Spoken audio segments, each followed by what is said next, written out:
afternoon, good evening, wherever you are in the world. Well, welcome back to Ride to the Sun. So it's late actually. Well, it's early. Couldn't sleep, so I decided to tell you all the story. And it's an interesting one. A lot of us think riding motorcycles is all fun and games. Most of the time it is. But at some point in your riding lifestyle, you will go down on your motorcycle. And it's not a wish on you, or it's just the statistics say it, and those of us who've been riding for a while know there's two types of riders. Those that have been down and those that will go down. So and that's another lesson I've learned from teaching the MRCRSS course. It will happen. It just happens because it's not just up to you, it's also up to those around you. But I digress. I want to tell you the story because I want you all to be vigilant when you're out there on the road, to drive defensively, because it's quite important that you make it home. So the story I want to tell you is my second crash in Italy, and second crash ever, really. And so on Sundays we used to go out riding. We used to do a pack thing. All of us would ride in the mountains. This is the Veneto region. This is near Vicenza. Near Venice. Vicenza is near Venice, about 45 minutes from Venice. Depends what you're riding or what you're driving, but it's supposed, for normal people, it's about 45 minutes. So one Sunday, it was Sundays, we used to take off around 10 o'clock, come back 3, 4 in the afternoon, sometimes later, ride the mountains, ride the twisties, and come back. So on this day, I try to make it quick. On this day, I'm on my Ducati 996. This was I think, might have been 2000. Yeah, I think it might have been 2000, 2001 even. And I'm telling my age here. And we're riding the twisties. And I'm taking this turn. I think there was only one guy ahead of me. I'm second in the pack, and the rest of the guys are a little ways behind me. So I'm taking this turn, and I notice this Italian guy and his girlfriend. I could see him coming. I'm taking this turn. I'm in a turn, and he's coming. I'm looking at him. He's looking at me with locked eyes and everything. And he's still coming. He's locked in at this point. He's got that. He's fixated at this point. He's coming straight for me from the other lane as I'm turning. Okay. Nice sharp turn. I'm leaning to it. And I notice he's coming. I'm like, oh wow, he's not stopping. He's still looking at me. His girlfriend is looking at me. He's looking at me, and they're all coming, and I'm getting it. So I'm coming around the turn. Oh, meanwhile, I'm suited and booted. I got my suit on, full race gear. So we're not messing around. So, needless to say, last time I locked eyes with them, that was the last thing I remember until that was the first part of the story. Okay. Me locking eyes with them, me knowing something happened between that car and my bike and I. Something happened. There's an exchange there. Because the next thing that happened, I'm laying in the ditch like this. Swear to God.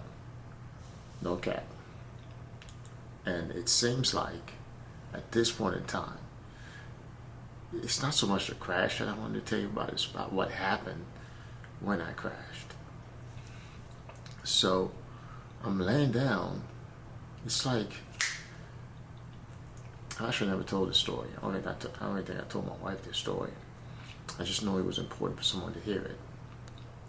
And I'm laying on my back, and it seems like everything stops. I could hear like everything really sharp, like, you know, birds, animals, all the whistling. I could hear everything really vividly all of a sudden. Like my senses are just heightened. It seems like everything just like slowed down. Even my heartbeats, like, I was like, what's happening? But I was still in the crash. The whole time I was still in the crash when everything slowed down. How do I know that? Because all of a sudden I look up. Something said, look up.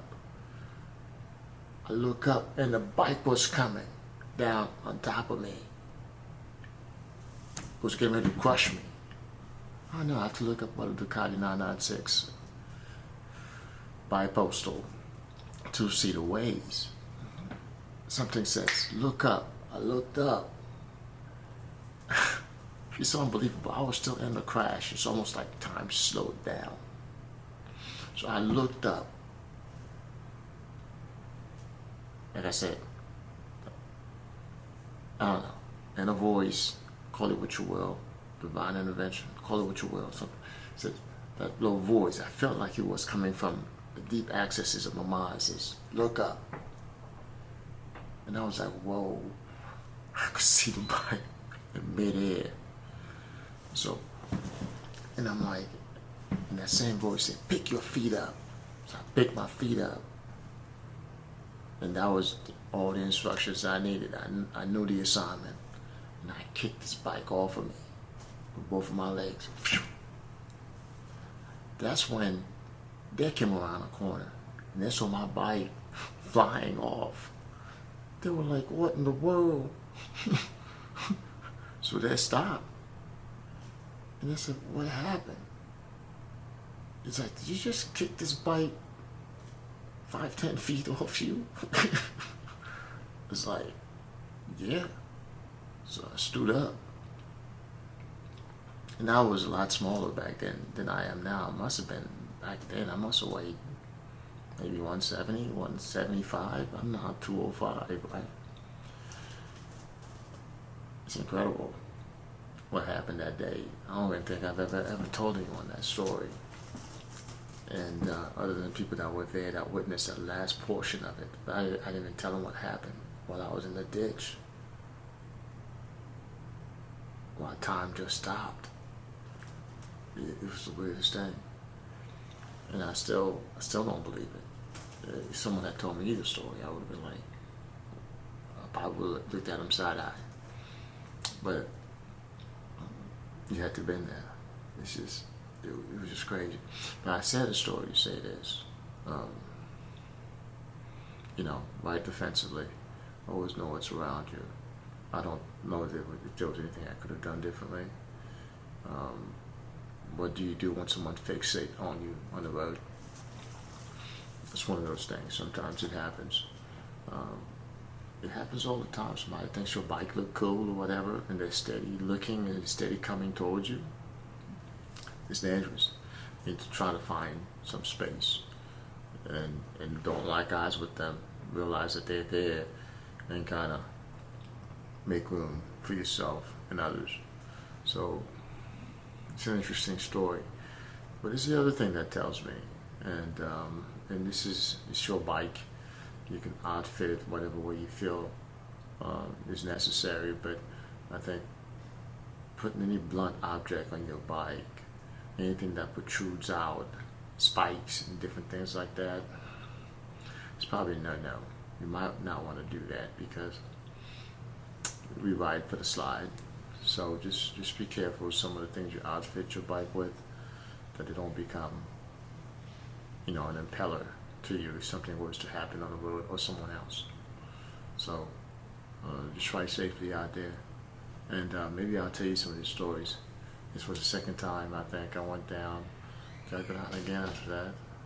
I think that was the last time I went down. My first one was a whole other story. I might even tell you it was over in Italy. So